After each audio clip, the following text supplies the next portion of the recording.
नमस्कार बच्चों, आपकी कक्षा 10वीं की पाठ्य पुस्तक क्षितिज भाग 2 के काव्य खंड के पहले पाठ जिसे सूरदास जी द्वारा लिखित है जो पाठ, उसके 4 पद सूरदास जी द्वारा लिखित सूर सागर से लिए गए 4 पद आपके पाठ्यक्रम में हैं और ये पद सूर सागर के भ्रमर गीत से लिए गए हैं।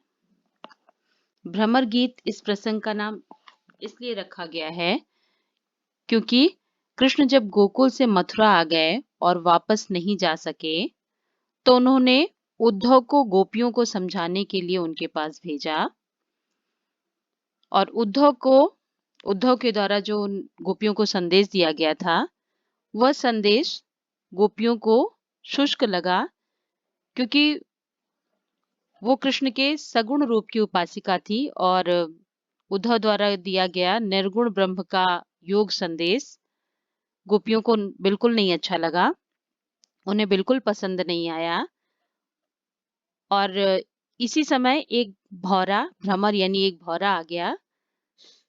उस भ्रमर को ही केंद्र में करके, उसी को संकेत करके गोपियों ने उद्धव को जो भी व्यंग्य बाण उद्धव पर चलाए उसी का वर्णन इन पदों में है।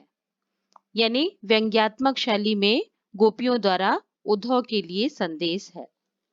जो भी बात यहाँ गोपियां उद्धव को कह रही हैं, उद्धव यानी कृष्ण के द्वारा भेजे गए दूत यानी मैसेंजर।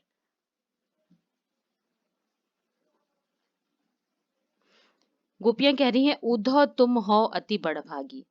हे उद्धव, तुम बहुत सौभाग्यशाली हो, बहुत भाग्यवान हो, बड़े भाग्य वाले हो, जो कि अपरस रहत स्नेह तगाते।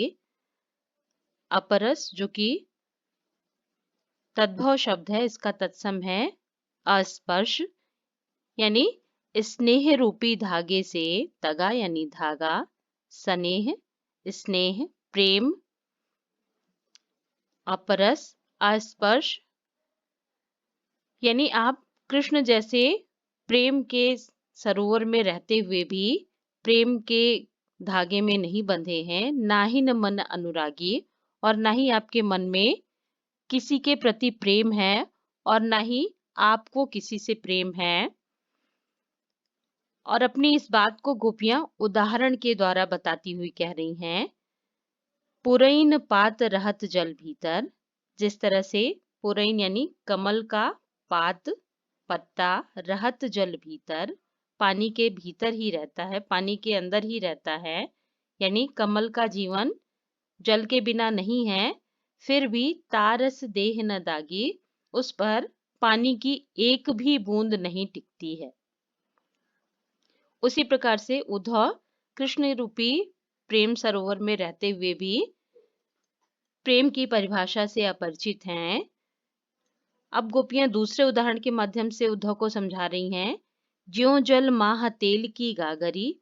और जिस तरह से तेल के पात्र को, तेल की गागर को जल में डुबोने पर भी उसमें पानी की एक भी बूंद नहीं लगती है, उसी प्रकार से आप भी कृष्ण रूपी प्रीति नदी में पाओ न बोर्यो। प्रीति नदी इसमें रूपक अलंकार है, यानी प्रीति रूपी, प्रेम रूपी नदी में आपने अपने पैर नहीं डुबोए हैं। दृष्टि न रूप परागी, और न ही प्रेम के सौंदर्य को आपने अपनी आंखों से देखा है। इसलिए गोपियां कह रही हैं कि हम आपके इस योग रूपी संदेश को, निर्गुण ब्रह्म के उपदेश को नहीं समझ पाएंगी, क्योंकि सूरदास अबला हम भोरी। सूरदास जी कह रहे हैं कि गोपियां कह रही हैं कि हम अबला और भोली भाली हैं, जो कि कृष्ण के प्रेम में उसी प्रकार से अनुरक्त हैं जैसे गुड़ चाटी ज्यों पागी। जिस तरह से चींटी का गुड़ के प्रति प्रेम, जिस तरह से चींटी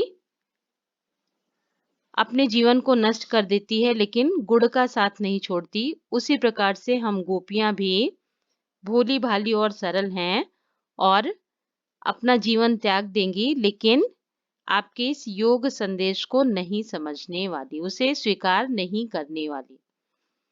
यानी गोपियां भ्रमर को माध्यम बना करके अपने बात को उद्धव तक पहुंचाती हैं, इसलिए इस प्रसंग का नाम भ्रमर गीत है।